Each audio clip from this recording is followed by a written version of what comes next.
from BrainStorm Acres. And Henry and Irene, and of course Jack and Isa. Merry Christmas. We hope that your holiday is a great one, no matter which holiday it is you celebrate.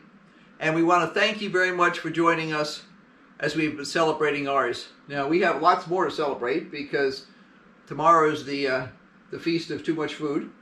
And I'm sure we'll be enjoying that for days on end. And Christmas isn't over until January 6th with 12th night. So we have lots more Christmas. We'll be continuing on. Yes. So, to you and yours. Cheers. Cheers.